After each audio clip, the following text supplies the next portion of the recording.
When you think of ancient Egypt, you probably picture the towering pyramids, the enigmatic Sphinx, and the golden treasures of Tutankhamun. However, these iconic monuments represent only a fraction of a civilization that endured for over 3,000 years, far longer than the span separating our modern world from the fall of Rome across the banks of the Nile River from the Mediterranean coast in the north to the cataracts of Nubia. In the south, the ancient Egyptians built one of history's most sophisticated and enduring societies.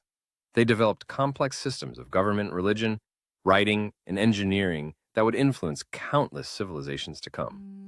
But how did a collection of primitive farming communities along a desert river transform into one of the ancient world's greatest superpowers? And what forces ultimately brought about the decline of this once mighty civilization? This is the story of ancient Egypt beyond the pyramids. The origins of Egyptian civilization lay in the unique geography of the Nile Valley, which created conditions unlike anywhere else in the ancient world. And for thousands of years, the river had deposited rich, fertile soil along its banks through annual flooding cycles, creating a narrow ribbon of agricultural abundance cutting through an otherwise inhospitable desert. This predictable pattern allowed early human settlers to develop sophisticated farming techniques and establish permanent communities as early as 6000 BCE. These prehistoric Egyptians cultivated wheat and barley, domesticated animals, and began to organize themselves into increasingly complex social structures by around 3500 BCE.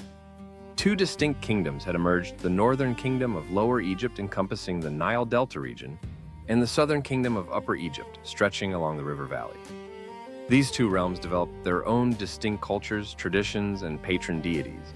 Lower Egypt adopted the red crown and venerated the cobra goddess Wadjet, whilst Upper Egypt wore the white crown and worshipped the vulture goddess Nekhbet. The unification of these two kingdoms around 3100 BCE marks the beginning of what historians call the early dynastic period and the emergence of Egypt as a unified state. The man credited with achieving this monumental unification was King Narmer, also known as Menes, who is considered the first pharaoh of a united Egypt. Archaeological evidence, including the famous Narmer palette, depicts this ruler wearing both the red and white crowns, symbolizing his dominion over both kingdoms. Narmer established his capital at Memphis, strategically located at the junction between Upper and Lower Egypt, and founded the first dynasty, which would be followed by 30 more over the next 3 millennia. The concept of divine kingship became central to Egyptian political ideology. The pharaoh was not merely a political ruler, but was believed to be the living embodiment of the god Horus, and upon death would join the gods in the afterlife. This theological framework that provided immense legitimacy to royal authority and helped maintain social cohesion across a geographically vast territory. The early pharaohs consolidated their power by developing an administrative bureaucracy that could collect taxes, maintain irrigation systems, and mobilize labor for large-scale construction projects. These organizational capabilities would prove essential for the monumental building programs that would define subsequent eras. The Old Kingdom, which lasted from approximately 86 to 2181 BCE, represents the first golden age of Egyptian civilization and the period most associated with pyramid construction. However, the pyramids were not merely tombs, but represented the culmination of centuries of architectural experimentation and religious development. The earliest royal tombs were mastabas, rectangular mud brick structures with flat roofs and sloping sides. The architect Imhotep, serving under Pharaoh Djoser of the Third Dynasty, revolutionized royal burial architecture by stacking 6 mastabas of decreasing size on top of one another, creating the step pyramid. At Saqqara, this innovation represented a dramatic leap forward in both engineering and theological symbolism, as the structure was designed to serve as a stairway to heaven. For the deceased king, subsequent pharaohs refined these designs, eventually achieving the smooth-sided true pyramid form that would become Egypt's most enduring symbol, the Great Pyramid of Giza, built for Pharaoh Khufu. Around 2560 BCE stands as the largest and most precisely constructed of all Egyptian pyramids, originally rising to 146 meters. It remained the world's tallest man-made structure for over 300 years. The construction of such monuments required not only advanced mathematical and engineering knowledge, but also the ability to organize and feed tens of thousands of workers for decades. Contrary to popular belief, these workers were not slaves, but paid laborers who lived in purpose, built villages, and received rations of bread, beer, and other provisions. Beyond the pyramids, the Old Kingdom saw remarkable developments in art, literature, and administration. The hieroglyphic writing system, which had emerged in the late pre-dynastic period, became increasingly sophisticated, allowing scribes to record everything from religious texts to administrative records to personal correspondence.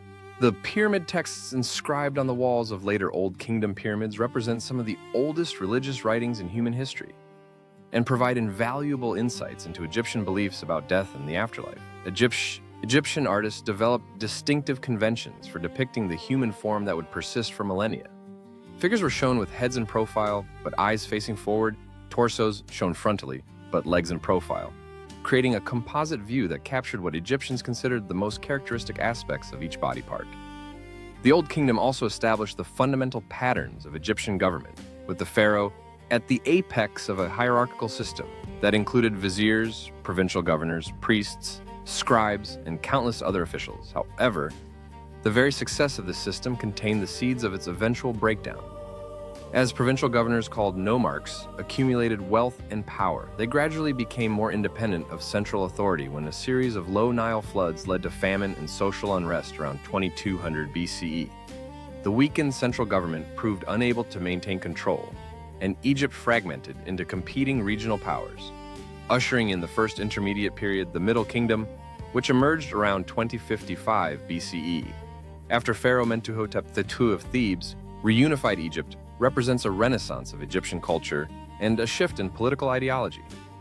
The pharaohs of the 11th and 12th dynasties portrayed themselves not as distant divine beings, but as shepherds of their people responsible for the welfare of all Egyptians. This period saw remarkable achievements in literature, with works like The Tale of Sinuhe and The Story of the Eloquent Peasant, exploring themes of justice, loyalty, and the relationship between individuals and society. The Middle Kingdom pharaohs also undertook ambitious building projects, though they favored smaller, more economically sustainable pyramids and invested heavily in irrigation and land reclamation projects that expanded Egypt's agricultural base. The Fayum region was transformed through engineering works that converted marshland into productive farmland, significantly increasing Egypt's food supply and population. Egypt's military power also expanded during this era, with campaigns pushing south into Nubia to secure access to gold mines and trade routes. A series of massive fortresses were constructed along the Nile's second cataract, representing some of the most sophisticated military architecture of the ancient world. These imposing structures, with their towering walls and complex defensive systems, demonstrate the Middle Kingdom's organizational capabilities and strategic thinking. The Middle Kingdom also witnessed important religious developments. The cult of Osiris, god of the dead and resurrection, became increasingly popular, democratizing the afterlife, which had previously been the exclusive domain of royalty. Now, even common Egyptians could hope to join Osiris in the afterlife, provided they lived virtuously and could afford proper burial rites. This democratization of religious belief had profound social implications, as it provided ordinary people with a framework for understanding death and morality independent of royal ideology. However, the Middle Kingdom too eventually succumbed to internal weaknesses around 1650 BCE. Egypt once again fragmented during the Second Intermediate Period. The most significant development of this era was the arrival of the Hyksos, a Semitic people from the Levant who settled in the Nile Delta and eventually established their own dynasty, ruling northern Egypt from their capital at Avaris. The Hyksos introduced new military technologies to Egypt, including the horse-drawn chariot composite bow and improved bronze working techniques, while later Egyptian propaganda would portray the Hyksos as barbaric invaders. Archaeological evidence suggests they largely adopted Egyptian culture and ruled according to pharaonic traditions. The eventual expulsion of the Hyksos by Theban princes around 1550 BCE marked the beginning of the New Kingdom, Egypt's third and greatest period of imperial power. The New Kingdom, which lasted from approximately 1550 to 1077 BCE, represents the zenith of Egyptian civilization in terms of territorial extent, military power, and cultural achievement. The pharaohs of the 18th, 19th, and 20th dynasties transformed Egypt from a regional power into an empire that dominated the Eastern Mediterranean world, the early New Kingdom pharaohs particularly. Thutmose and Thutmose III conducted aggressive military campaigns that extended Egyptian control deep into Nubia in the south and into Syria and Palestine in the north. At its greatest extent under Thutmose III, Egypt's empire stretched from the Fourth Cataract of the Nile to the Euphrates River, encompassing territories that today include parts of Sudan, Egypt, Israel, Palestine, Lebanon, and Syria. This imperial expansion brought enormous wealth into Egypt in the form of tribute trade goods and plunder, which funded spectacular building projects and supported an increasingly elaborate court culture. The New Kingdom pharaohs abandoned pyramid construction in favor of rock-cut tombs in the Valley of the Kings on the west bank of the Nile. Opposite their capital at Thebes, these hidden tombs were intended to protect royal burials from the tomb robbers who had plundered virtually every pyramid despite their massive stone construction. The New Kingdom also produced some of ancient Egypt's most famous and controversial rulers, Queen Hatshepsut, who reigned as pharaoh rather than merely queen regent from approximately 1479 to 1458 BCE, represents one of the most successful female rulers in ancient history. She commissioned impressive building projects, including her magnificent mortuary temple at Deir el-Bahari, and sponsored a famous trading expedition to the mysterious land of Punt, which brought back exotic goods, including myrrh trees, gold, ivory, and live animals. Her successor, Thutmose III, initially erased many of her monuments, possibly to legitimize his own claim to the throne, though modern scholars debate whether this represented personal animosity or political necessity. The most dramatic religious upheaval in Egyptian history occurred under Pharaoh Amenhotep IV, who around 1353 BCE changed his name to Akhenaten and attempted to replace Egypt's traditional polytheistic religion with the worship of a single deity, the Aten, represented as a sun disk. Akhenaten closed temples to the traditional gods, particularly. Amun relocated the capital to a new city called Akhetaten, modern Amarna, and promoted a radically different artistic style that depicted the royal family in intimate domestic scenes rather than the formal poses of traditional Egyptian art. However, this religious revolution proved short-lived after Akhenaten's death. His successors, including the famous boy king Tutankhamun, systematically dismantled his reforms, restored the traditional gods, and moved the capital back to Thebes. Akhenaten's name was erased from king lists and his city abandoned. The 19th dynasty saw Egypt reach perhaps its greatest military power under pharaohs like Seti I and Ramesses II, who campaigned extensively in Syria and Palestine to counter the rising threat of the Hittite Empire based in Anatolia. The Battle of Kadesh, fought around 1274 BCE between Ramesses II and Hittite king Muwatalli I, represents one of the best documented battles of the ancient world.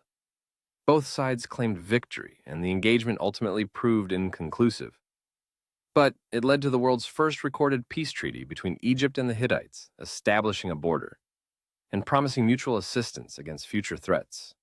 Ramesses II, who reigned for an extraordinary 66 years, undertook the most ambitious building program of any pharaoh, constructing or enlarging temples throughout Egypt and Nubia, including the massive rock-cut temples at Abu Simbel with their colossal statues of the seated pharaoh, however.